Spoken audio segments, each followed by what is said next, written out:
You're sitting very weird, baby Jane.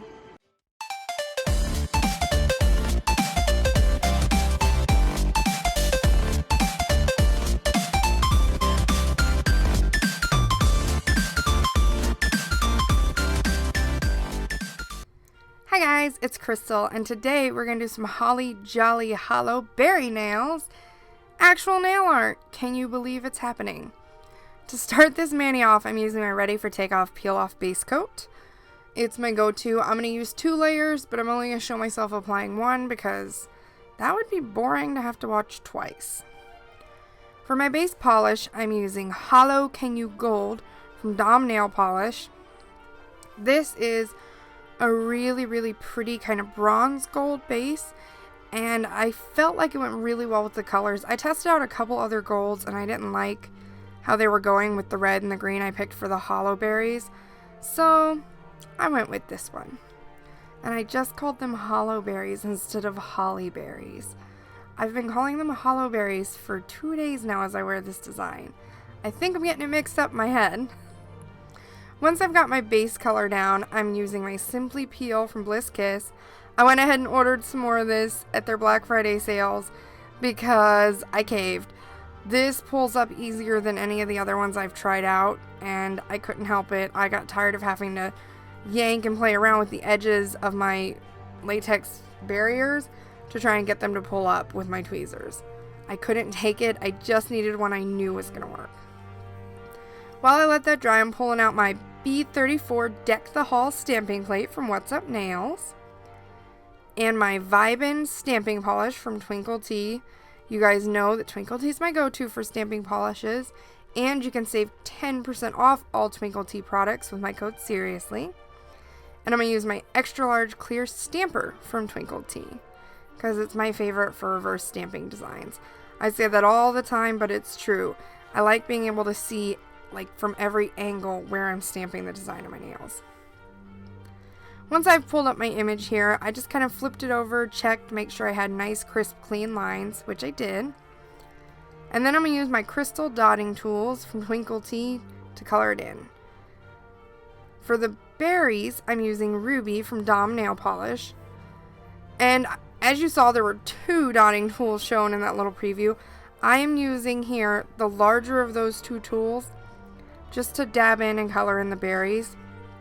And then I used the smaller, thinner tip on the other dotting tool to color in the leaves, because with the really sharp edges of the leaves, I didn't want to end up outside the lines too much, especially on a bright background. If I'd used a darker color like black or purple or something as the background, I probably wouldn't have worried so much, but I know against that gold that any mistake is going to show up, so I didn't want to risk it. Coloring in these berries is like super easy though. Since you're using a dotting tool, you literally just kind of got to dot the color down. Not too hard because you don't want to yank up that stamping polish. A lot of beginners with reverse stamping will press down really hard trying to make sure they're coloring it in and then pull up the lines of the image underneath. Because once it dries on that stamper, it wants to come off generally.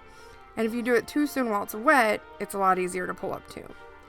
To color in my leaves, I'm using Emerald from Dom Nail Polish. This is a very dark, very beautiful green. I really love this color. This was part of the Gemstones Part 2 trio, which is one of my favorite trios. It included this diamond and pearl is a beautiful, bright, white linear holographic. The whitest white holo I've ever seen. I should actually make a video and compare it to some other white holos, because I have people all the time, they're like, and then they see swatches and they believe me. So maybe if we live swatched a whole bunch of them, culminating in pearl, people would believe it easier. But back to what's going on here. As you can see, I'm coloring in these leaves and I'm being very gentle. I'm not going very thick with the polish. I'm doing that because this is such a dark pigmented green that over the gold, it's going to enhance the green rather than detract from it. If you saw my pumpkin patch mani from Halloween, I had to go really heavy with the orange because I knew the purple base was going to darken it. I don't really have to worry about that on this design. I just have to make sure there's a thin layer of polish in the entire image, because it's not going to end up detracting from it or darkening the color. It's instead going to make it pop. Once I'm done with that, I'm just setting that aside and then grabbing my Marvel Liquid Macro Top Coat from Superchic Lacquer. You can also get 10% off of this with the code SERIOUSLY and all other Superchic products. And I'm taking this and I'm putting it on a basic makeup sponge. I buy these at Walmart in packs of 100. So super easy, super fun. They're great for gradients. I'm using this sponge though to dab this top coat on the nail. By doing this, you create a nice even layer and it's not thick, so it's not going to smear when you go to stamp down. But it will make sure that your reverse stamp design adheres to the nail. I usually let my designs dry for about 2 minutes before I stamp them down, and I touch them on the stamper to make sure they're all the way dry. Once I've stamped my design there, I'm using my stainless steel cuticle pusher from Twinkled-T to kind of run around the edges.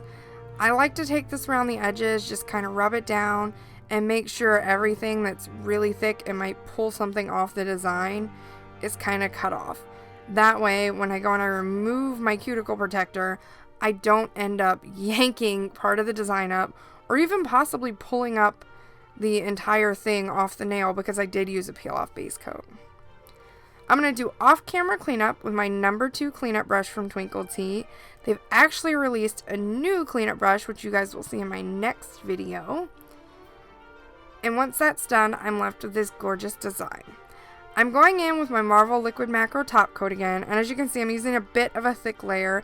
This top coat does smear stamping polishes, so I use a thicker layer and I float it so my brush tip doesn't touch the stamping polish. And that's literally it. This is a super easy, super fun reverse stamp design. It's very festive without being over the top, in your face, holiday, Christmas. It's just kind of something seasonal and cute. And I really love it. I love how these colors went together. They were actually lined up on my shelf and I was like, those look really cute. They should be their own trio. And then I realized they're not their own trio. They're actually all from different collections from Dom Nail Polish. But they go really well together. So I had to combine them. As usual though, if you enjoyed this video, all items used will be linked in the description box. And be sure to give it a big thumbs up and hit the subscribe button for more fun stuff and tutorials and everything else. And I will see you guys next time.